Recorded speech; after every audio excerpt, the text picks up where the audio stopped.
Hi friends, welcome back to our channel. ఈరోజు నేను చూపించబోయేదండి ఈ కనుమకి మీ ఇంట్లో కూడా ఈ విధంగా నాటుకోడి పులుసు అనేది అయితే రెడీ చేసేసుకోండి. చాలా ఈజీగా అలాగే టేస్టీగా కూడా.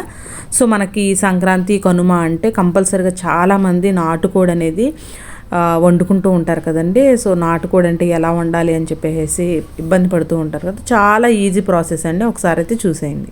ఎవరైతే నా ఛానల్ని ఫస్ట్ టైం చూస్తున్నారో ఒకసారి సబ్స్క్రైబ్ అయితే చేసేయండి ఫ్రెండ్స్. అలాగే పక్కనే ఉన్నటువంటి బెల్ ఐకాన్ని క్లిక్ చేస్తే దానిలో ఉండే ఆల్ ఆప్షన్ క్లిక్ చేయడం వల్ల నేను పెట్టే కొత్త వీడియోస్ అన్ని మీ ఫోన్కి వస్తూ ఉంటాయి. సో ముందుగా అయితే మన నాటుకోడిని ఎప్పుడూ కూడా అండి కొంచెం గట్టిగా ఉంటుంది కాబట్టి అది కుక్కర్లో అయితే మీరు చేసుకున్నారనుకోండి, ప్రిపేర్ చేసుకుంటే బాగుంటుంది అనమాట. కొంచెం ఆయిల్ అనేది హీట్ అయిన తర్వాత స్పైసెస్ అండి, మనము చెక్క, లవంగ, అలాగే ఇలాచీ అండి. నేను ఎక్కువ కూడా యాడ్ చేయట్లేదు, అవి రెండు యాడ్ చేసి అవి ఫ్రై అయిన తర్వాత కొంచెం ఉల్లిపాయ పచ్చిమిర్చి కూడా దీనిలోనే వేసేసి కొంచెం ఈ ఉల్లిపాయ పచ్చిమిర్చి కొంచెం వేగడానికి నేను కొంచెం ఉప్పు వేసుకొని మగ్గనిచ్చాను.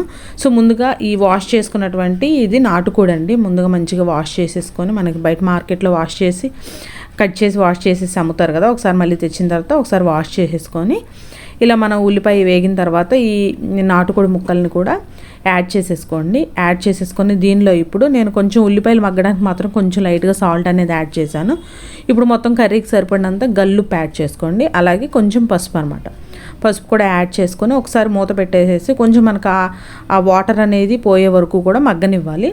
తర్వాత ఇంకొంచెం అల్లం వెల్లుల్లి పేస్ట్ అండి. ఇది మనకి నాటుకోడి అంటే మామూలు నార్మల్ చికెన్ కన్నా కూడా కొంచెం ఘాటుగా ఉంటే బాగుంటుంది అనమాట. అందుకని ఒక 2 to 3 టేబుల్ స్పూన్స్ వరకు అల్లం వెల్లుల్లి పేస్ట్ అనేది యాడ్ చేశాను నేను.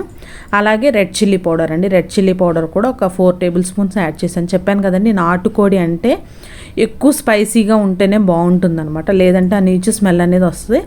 సో కొంచెం అనేది వాటర్ అనేది యాడ్ చేసి నేను దీనిలో కొంచెం గసగసాలు గ్రైండ్ చేసి అది వేస్తున్నాను ఫ్రెండ్స్.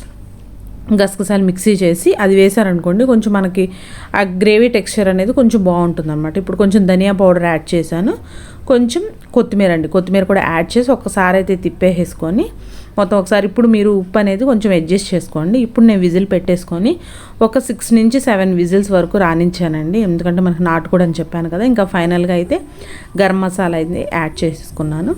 సో చెప్పాను కదండి, మీరు కుక్కర్ విజిల్ పెట్టే ముందే సాల్ట్ కానీ కారం కానీ అడ్జస్ట్ చేసుకొని అప్పుడే కలుపుకున్నారనుకోండి, ముక్కకు మంచిగా పడుతుందనమాట.